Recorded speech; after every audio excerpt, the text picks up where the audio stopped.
everyone, and welcome to this month's Brown Bag Lunch Speaker Series. This series is brought to you by the generosity of our wonderful Museum of Danish America members. My name is Dia Nagaraj. I am the Associate Curator of Exhibitions here at the museum. And today I am delighted to introduce Dr. Thor Mednick. Dr. Mednick is a professor at the University of Toledo, and today he will be speaking on how we can understand land reform and agricultural reform through the lens of Danish landscape painting. So without further ado, I will turn it over to him, and I hope you enjoy this wonderful program. Thank you so much. Well, I'd like to start by thanking the museum and especially Dia for inviting me. And of course, all of you who are joining us electronically. It's a great pleasure to be talking to all of you. And I'm just sorry it's not in person because I would enjoy meeting you all, and also because I'd love to see the museum, and I hope to make it out there sometime soon. For now, what I thought I would do is take the opportunity to talk about some ideas on 19th century Danish landscape painting, which is one of the areas on which I have been focusing in the last few years. There we are. Now, as a matter of sort of general background, Northern European landscape paintings have often been presented as largely ideological statements, referring to the rugged energy of nature or nature as the setting for the mysterious eternal cycle of life, those sorts of readings. And as the late curator Philip Conisbee once put it, from the early 19th century, quote, "The northern landscape, with its distinctive mountains, mists, and forests, and its attendant myths and legends, was seen to have its own identity and beauty, which fostered a growing sense of cultural specificity and differentiation, and regionalism and nationalism in countries of Northern Europe," close quote. The nationalist and national romantic inflections to which Conisbee is referring there have certainly been identified in 19th century Danish landscape painting. And I'm now casually referring to what is actually a colossal literature. There's an awful lot of stuff on this, and we're just going to look at one example here to get us going. For our purposes, the key to the national romantic undertones here in this painting is the elements in this painting that allow people, especially Danes, to see it as a painting about the ancient Danishness of this land. The dolmen that marks the burial mound here, right, to which the title alludes, and then the massive sky above it. In basic terms, both of these elements serve to indicate the sort of ancient Danish presence, or rather the ancient presence of Danes in this landscape. The burial mound, which dates from the Bronze Age, does that in literal terms. This is hard evidence, or at least it's meant to be read as hard evidence, that Danes have occupied this territory since time immemorial. The sky, as a sort of boundless space that comes from and continues to infinity, contributes to the same sort of primordial reading in a more indirect fashion. An 1830s Dane would be in good company interpreting this painting as evidence that Danes and Danishness have always existed here in symbiosis with this land. And that is how many works of this ilk have come down to us. Now, there's nothing wrong in seeing nationalist rhetoric in works such as these. It's a perfectly valid reading here. But nationalism is an emotionally laden subject, and the sheer rhetorical weight of it can often overpower other possible meanings in a painting that might have more concretely to do with the life being lived in the here and now than with the abstractions of historical identities. One thing that always bugged me, in fact, was the way in which larger romantic and ideological readings of these paintings can make it easy to forget that the artists making them were actually living in the world they were representing. What I mean by that is that these artists were not just conduits for the nostalgia of later generations. They were in dialogue with the world they actually occupied. And that world, that is 19th century Denmark, was experiencing some major intellectual and cultural shifts. New fields of inquiry, such as geology, archaeology, and geography, were developing into disciplines at this time that were transforming current ideas about the age of the Earth and how it and humans had developed. The Industrial Revolution was transforming not just one's daily approach to life, but also the function and appearance of the environment in which that life was lived. And then there was agriculture. Which was completely transformed in 19th century Denmark, both as a business interest and as a physical practice. And this is what we will concentrate on today. Again, the artists we're looking at were also intellectual agents in regular communication and exchange with the world around them, and their paintings often reflected views and reactions specific to that context. So one question is, how did landscape painting both document and disseminate ideas about the actual landscape that were still and constantly being formed and adapted? And for me, this whole topic of speculation started when I looked at these two paintings. And when I looked at them side by side and wondered how we got from this one, Lundby, this image of a farm here, to this one, to Nielsen's landscape in Gern, which is an area in Jutland. In Lundby, on the left, as in a lot of the landscapes we have from the mid-19th century, there's a profound respect for age value, that is, for the memory and perseverance of the land. You'll notice the beaten path and the rocks that have been there since who knows when. And as was common for romantic landscapes in general, scenes like Lundby seem to posit an almost organic relationship between the land and the people who had occupied it for so long. That house belongs there. I hope you see what I mean. Now, if you look at Nielsen's on the lower right, the age value is basically gone here, or at least largely, and so is the resonance of human life. There is, of course, an indication of human presence in the fact that the land is cultivated, but it doesn't really come across in the same way. What we have, in fact, it doesn't at all. What we have in place of Lundby's historicized symbiosis is something much more distilled and reductive. It's a lot cleaner and it's much more linear. Now, given the date of Nielsen's painting, one might think about the influence of modern art as a possible reason for this contrast. The synthetism developed by Paul Gauguin in the late 1880s, for instance, was certainly known in Copenhagen, largely through his wife, Mette Gall. You might not know that in order to make up for the income she lost when Gauguin left her and the kids to pursue painting, she started giving private French lessons in her apartment in Copenhagen, which also happened to be where she kept the modest collection of paintings that Gauguin had left behind. And it was by this chance that several young progressive artists in Copenhagen, among them this fellow down here, Mogens Berlin, first became acquainted with this new kind of pictorial language. But Berlin actually traveled to France to receive instruction from Gauguin and briefly became a part of his circle. And he showed this painting, the one we're looking at here on the bottom right. He showed this painting in Copenhagen on his return in 1892. And the next year, Mette Gall, that is Gauguin's wife, helped to organize an exhibition of Gauguin's work in Copenhagen, which included several of his newer Tahitian paintings. And so by the time Nielsen painted this view at the bottom here of Gern, he was certainly aware of both Berlin and Gauguin. And it is fair enough to wonder about the possibility that this still vanguard compositional technique exerted an influence on him. And I think that may be part of it. There is certainly in Nielsen an emphatic shift away from anything like the romanticism of Lundby. But I don't think that synthetism or any other modernist tendency is the only explanation for what takes place. As demonstrated particularly on this work on the top left, a very well-known example by Emile Bernard. The visual hallmarks of synthetism were a sort of general flatness, both in terms of space and in terms of color. You'll notice here that that space doesn't really recede in the way that we're used to seeing it. We don't have that sort of linear perspective that we're used to in classical painting. But if you look at the Nielsen painting, his deployment of color is accurate. It's not these sort of flat fields of color that we have in Bernard. It's quite accurate.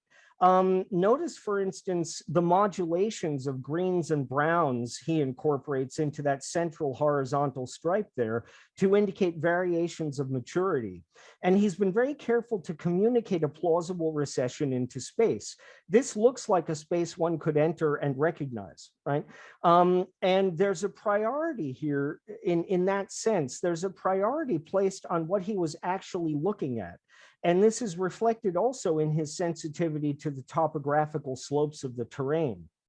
It seems to me that this lingering contact with observable reality is key to understanding what happened to some Danish landscapes toward the end of the century. There was a category of Danish landscapes, that is, landscape paintings of Danish territory, in which the depictions became more rectilinear and more geometric in their organization, but they did so without removing the landscape into a purely abstract realm, as, for instance, we saw here and here, right? In other words, they retained their reference to nature. And what I'd like to do here is propose an explanation for this phenomenon that has less to do with principles of aesthetics and design, and more to do with the technological and economic changes to which the actual physical Danish landscape was exposed in the 19th century. As I indicated earlier, one of the assumptions that has shaped our reception of Danish landscape painting from the first half of the 19th century, which is also referred to incidentally as the golden age of Danish painting, is that the visual culture it generated was significantly, if not primarily, motivated by the national romantic agenda. The late art historian Caspar Monrad, for instance, saw works like these as expressing a deep-seated Danishness. In Monrad's view, the work on the right, the one that we've seen already, is an exemplar of rural Danishness in that it contains every single thing associated with a summer's day in Danish farm country. And we don't have to go through the entire inventory. It's all there. The cow, the field of grain, the willow tree, the works, it's all there. There is no question that Monrad's reading has validity. And both of these paintings can be seen as expressing some aspect of someone's idea of what Danishness should contain, should look like.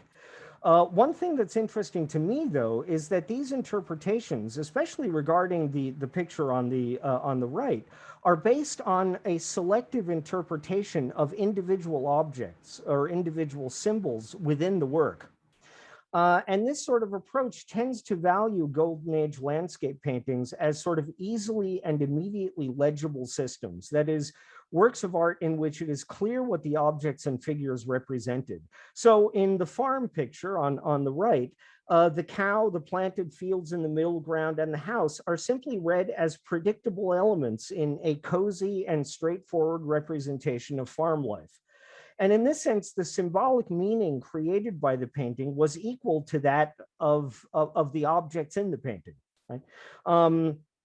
In a sense, what this creates is the sort of confirmation bias that is often inherent in nostalgic memory. This painting is a comfortingly legible depiction of the old-fashioned Danish farm, which is natural and authentic, which is so natural and authentic looking that it must be just the way it was, which means this is just how Danish farms looked at this time, which means this painting is just how it actually was, et cetera, right? Now, it's quite possible that this painting was pretty accurate in depicting a farm of this kind. And it's also possible that there were a lot of farms in 1840 that looked a lot like this one. But consider also what we're looking at is not actually a window into the world. It's the result of what a particular artist chose to show us. Now, to sort of illustrate that point, have a look at this. Now, I freely admit that there's nothing Danish about this picture, but it's interesting from the standpoint of this selection that I was talking about just now. There is an informative aspect of the commentary in this painting, the commentary on landscape painting in general that's worth keeping in mind. The key to this is the presence of two landscapes in this painting, right? The one outside the window and the one on the canvas in front of the window. Right? And it's sort of a cute commentary because the one on the canvas within the canvas that we're looking at is a perfect continuation of the landscape outside of the window. The only problem is that both of these landscapes are fake, right? Because both of them are contained within the larger painting. Right? Now, this conclusion is further reinforced by the fact that, well, it is essentially what I just stated, that we've got this problem that, yes, it's a perfectly realistic landscape, except that it is a pure fabrication by the artist René Magritte. Right? So the canvas within the canvas is important because it implies the arbitrary consequences of selecting and therefore privileging one particular point of view. There is another fundamental observation suggested by this situation. If the real and depicted landscapes in this painting, that is the allegedly real, and then the allegedly depicted landscape, if both of the landscapes here, that is this one and this one, right, are equally constructions, if they are equally products of the artist's perception of what a landscape is or ought to be, or how it ought to look according to how it is supposed to function, right, then the viewer's reception and interpretation of landscapes, both physical and imagined, are also influenced by a comparable set of expectation. A viewer's reactions to a scene taken from nature are inevitably influenced by that viewer's expectations derived from memory and experience of what such a scene should entail, right? What it should look like, what it should depict. If we go back to this one, one thing that we can observe is that in addition to providing a complete catalog of concrete signs to put its viewers in mind of a beautiful summer's day in farm country, it was also very careful to avoid reference to another phenomenon, a very large phenomenon that existed largely outside the confines of this particular scene. And it's the thing that we're going to be talking about here. There was as a result of a national program of land and agricultural reforms, which started in the 1780s and continued well into the 19th century, the Danish farm was attaining a new kind of presence in the Danish consciousness at this time. Whereas the rural landscape and its people had before connoted the moral fortitudes of the simple working life, the land use reforms that were gradually transforming the landscape in Denmark were also transforming the farm from a primarily romantic phenomenon to an increasingly economic and forward-thinking one. One of my many points here is that this other attitude toward one of my main points, excuse me, is that one of this other attitude toward farming, this more modern attitude and less romantic attitude toward farming, could also be found in painted representations of agricultural landscapes. Around the middle of the century, another kind of farm motif began to show up in paintings that drew attention to physical changes in the landscapes that they depicted, changes occasioned by the economic and technological interventions to which these territories had been subjected. It's hard to overemphasize how massive a project agricultural and land use reform was for 19th century Denmark. It took place in several stages and occasioned advances in farming practices that would eventually make Denmark a leader in agricultural science and place its economy among the most robust in Europe by the turn of the 20th century. For instance, the economic historian Finn Lykkegaard notes that agricultural production in Denmark increased by more than 100% between 1885 and 1914, which, according to another economic historian, Ingrid Henriksen, contributed to Denmark's economic growth outperforming that of most other European countries in the same period. So agricultural growth was quite closely associated with the economic surge that drove Denmark's remarkable recovery, after the state bankruptcy in 1814. Now, if you're not aware of that, I'll just, as a brief sidebar here, explain that Denmark had made the catastrophic choice to support Napoleon in his war against Britain, which resulted in Copenhagen being bombarded in 1807, and then in the bankruptcy of the state in 1814. And yet, as I just mentioned, Denmark was amongst the most robust economies in Europe by the end of the century. So consequently, Danish agriculture was revered and celebrated not only for its economic contributions, but also as an engine of national progress and pride. An important point from the standpoint of visual art is that this transformation was not just scientific and economic and technological, it was very importantly physical as well. The entire program, in fact, began with a comprehensive remapping of farmland itself. Following this were programs of landscaping and landscape clearance and delineation and drainage, etc., which superimposed on the rural landscape a new and much more efficient system of organization. So popular awareness of these developments was not based solely in reports of surplus yields and other successes, but also on the lived experience of landscape development. People saw the landscape transformed daily, or at least, on a regular basis. It was a continual change in what they were looking at. So I would argue that it's plausible to assume that territorial developments such as these that I've just glossed for you would have an impact on visual depiction. And from mid-century on, a mode of representation can be traced in which the landscape is not simply a carrier of ideological or aesthetic priorities. The nationalism that resonates in these other paintings seems less romantic and more modern. It is dependent less on history and more on contemporaneity. And it is clearly conditioned by visual markers of the physical interventions that shaped the 19th century Danish landscape. And I want to concentrate for a moment on this example here, Brandstrup's Dam by Søholt Manor.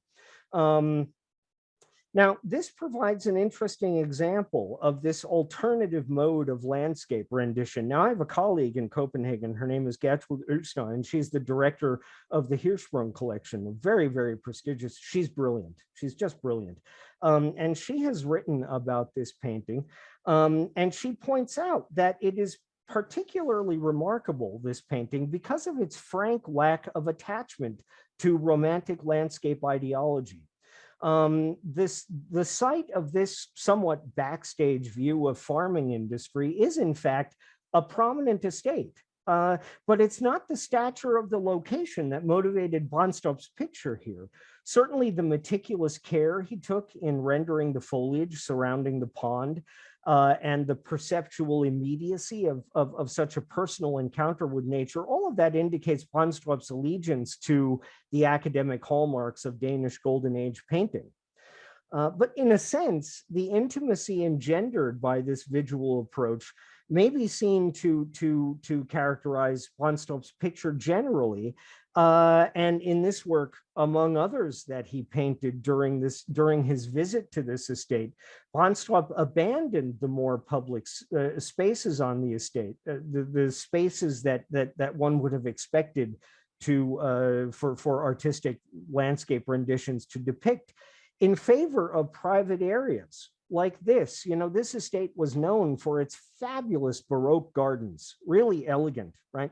And any painter coming to this estate at this time would have gone directly there to paint. But here's Brandstrup, who's clearly interested in perceptual clarity, in being honest and being forthright about what he's painting, and being very, very careful about what he's painting.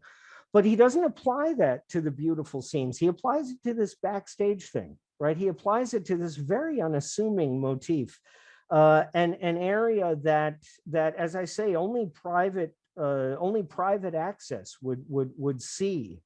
Family, friends, and laborers would see this area, not usually guests, right? This rather humble man-made pond. Right now, this pond was located in the backyards of the estate, where equipment and livestock structures would usually have been found, and it was of a type quite common to large farms of this period. Most farms of this size had a pond like this. You'll notice this is an earthen ramp leading down into the deep end. And this pond had been dug as a kind of bath and rinsing station for the maintenance of agricultural vehicles. I mean, that's essentially what this was for. I would argue that the artist's selection, the artist's choice to make a fine art record of this subject denotes more than his interest in expanding the accepted field of paintable landscapes at this time, because the pond, as well as the estate's forge, of which Brandstra painted at least 3 views, also represented a respect for the work that took place on the estate and the material conditions that attended that work.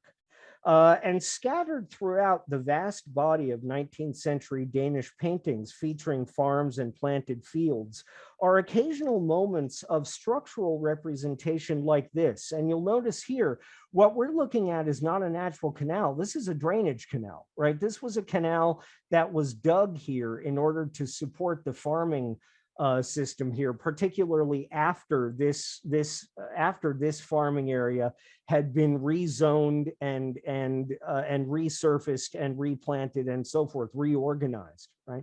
These drainage canals were a major, digging these drainage canals were a major part of this whole restructuring effort.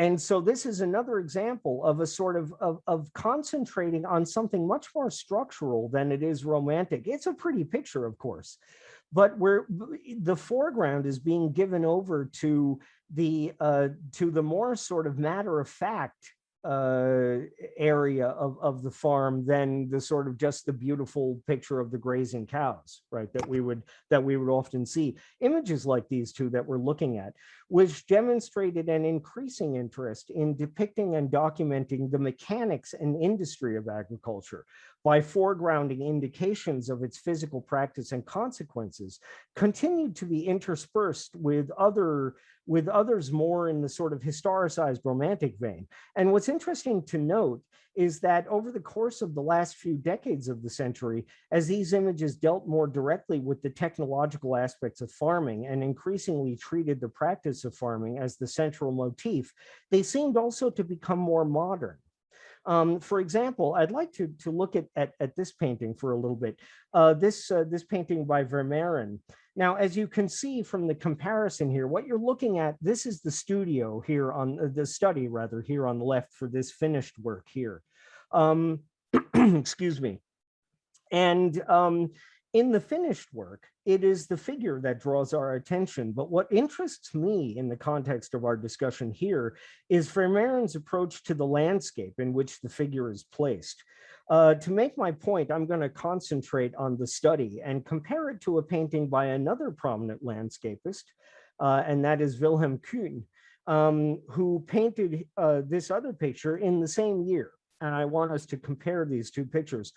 Now, Koon represents a quite common approach to the romantic landscape in that his goal here is the rendition of a comfortingly stable and timeless order. Notice the big sky again, right? The sky that somehow is larger. It does take up more of the canvas than in Vermeeren. But even beyond that, there seems to be a greater concentration on its expanse. The viewer here in Koon, in this one on the bottom right, is invited to perceive the national territory as a cohesive system whose various parts and features come together in a seamless and natural harmony. And in this sense, the farmlands that stretch out from the middle, so we're looking at this stuff here, right? The farmlands that stretch out there from the middle ground of the painting are not an integral or autonomous content source within the work. That is, the impact of the work, the point of the painting does not depend on the viewer recognizing or appreciating these particular tracts as planted fields, distinct in their purpose from the segments of the land that surround them. What they primarily represent is their unreflective place in the order of things, their neutral participation in a sort of regnant national romantic whole, in which they become just another visual element in the stable inevitability that is the Danish countryside. Everything here, from the bush to the rocks to the land to the water, all the little tuft of trees here, all of it sort of fits into an undifferentiated whole that simply resonates the timeless natural cycle of this land. And it's precisely this placement of the agricultural motif in Koon that is key to the comparison with Vermeeren's work. Because if you look at Vermeeren's work, the agricultural field in this painting is significant not only for how emphatically foregrounded it is, but also because it spans the entire breadth of the picture.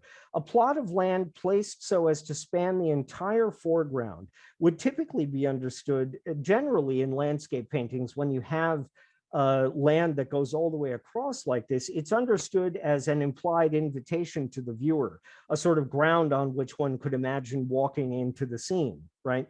This field, though, is newly tilled and it's waiting to be sown. It's not forbidding in any sense, but it's not inviting or recreational either, right? That the forward half of this picture is occupied by a field not meant to be walked on, except by a farmer. Forces the recognition of this as a painting not merely involving landscaping, but not merely involving agriculture, right? But it's a painting actually about agriculture. The field has no other purpose, and there is thus no other basis on which to relate to it. Right? And furthermore, the insistent rectilinearity of this field and the correspondence of its rear edge with the horizon line just above it, right? It's a very orderly sort of rectilinear composition here in this picture. This creates an emphatically structured view of agriculture, which contrasts quite sharply with that projected in a picture such as, for instance, another Lundby here, where the agricultural field, again, is much more naturally a part of the land around it. Right? The orderly, almost sterile makeup of Vermeeren's field up here, and the absence of any material that might impede the ability of the soil to nurture its crop, right? It's very, very carefully cleaned and plowed, this field. That may, in fact, be taken to suggest a scientific or technical appreciation of its purpose. And there may also be a sort of contextual explanation for the pristine cleanliness of this field. Among the most important technological innovations related to the rise of agriculture in 19th century Denmark was the advent of the swing plow. And that is a plow designed such that there was no need for a forewheel under the beam. So the disadvantage of the previously used wheel plow was threefold. First of all, its forward weight required 4 to 6 beasts of burden to pull it. Secondly, it was not entirely adequate to the task of clearing the soil of weeds and other undesirable matter. And finally, it didn't allow for a plowing that was deep enough to be maximally effective for soil aeration. The swing plow, which was introduced in Denmark in the 1830s and had become standard equipment by mid-century, by this time, everyone had one basically. This proved to be the swing plow proved to be a remarkably efficient corrective to all of these problems. And so by the late 1850s, the adoption of the swing plow was actually paying dividends that had not even been foreseen. The reduced need for beasts of burden occasioned a commensurately lesser need for grazing fields, which allowed for more of those fields to be given over to crops.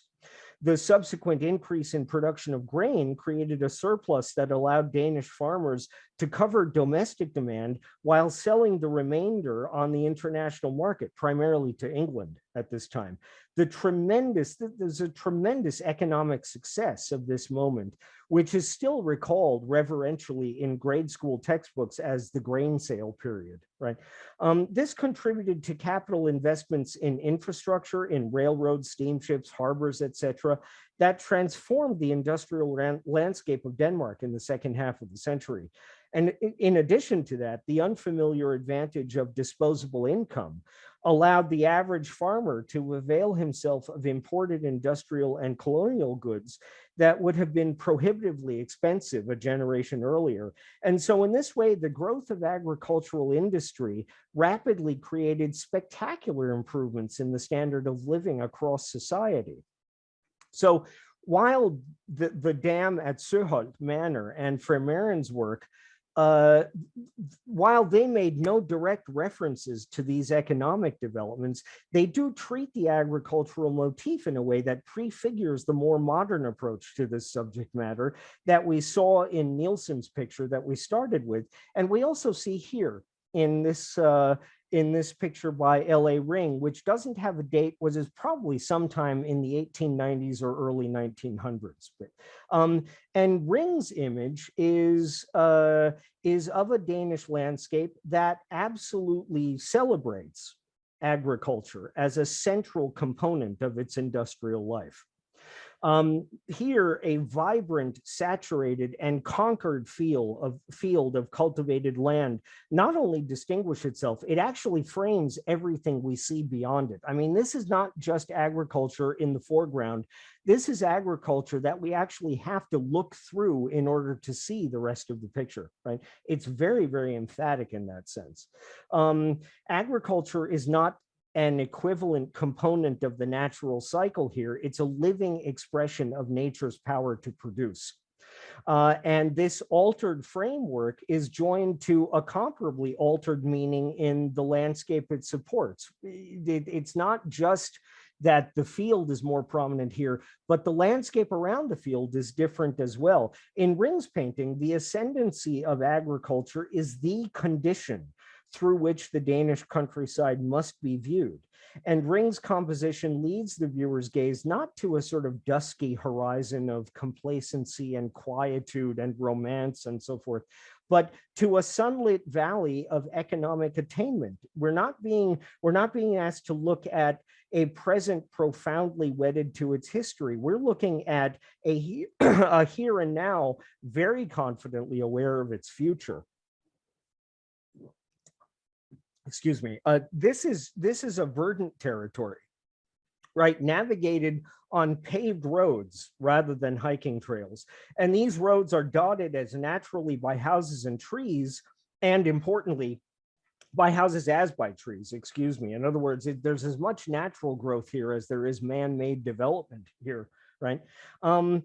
And these roads are anchored on both sides. In fact, the whole valley is anchored on both sides by industry, as the rising shafts of grain here, right, in the left foreground lead us very naturally to notice these smokestacks here. That denote a well-known factory right on the sound, right? So this is a modern landscape in a new sense, and there's a sense in which these earlier mid-century landscapes were leading us in this direction. Now, I want to close with a brief word about this image because it provides a particularly powerful example of both the visual prominence of the agricultural motif and the national prominence it had attained by the end of the century. First of all, this image is remarkable for its title because it's one of only two paintings I can think of that make a claim to being national emblems, right? That we have here this Danish landscape, right? Down here, and it's quite important because he's proposing this picture here not just as a Danish field or something, but actually a national landscape through this title. And the other one is this Danish coast by Lundby, which is a very, very famous painting, again from around mid-century. But the thing is, if you notice the painting on the left, on the upper left, the national emblem here is a natural formation. It's a rocky and imposing coastline that had come into existence long before there was any such thing as Denmark. It's a coastline that would continue to age and persist perhaps long after Denmark is gone, right? But in Slotmøller, down here on the bottom right, his national emblem is one that, first of all, is man-made, and one that is much more recent and is the result not of geological development, but of industrial technological intervention. The Denmark of 1891 is not defined by its raw and rocky primordial past. It's defined by its orderly and lush, prosperous future.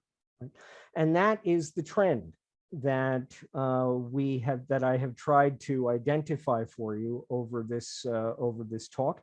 And I thank you for your attention, and I hope you have enjoyed it. Of course, I'm sorry that we're not together here, because we could have a nice little chat if we were, but please feel free to get in touch with questions if there is anything that wasn't clear, or anything that you'd like to have elucidated. You can always drop me an email, and I'll be happy to chat about it. At any rate, thank you very much for your attention.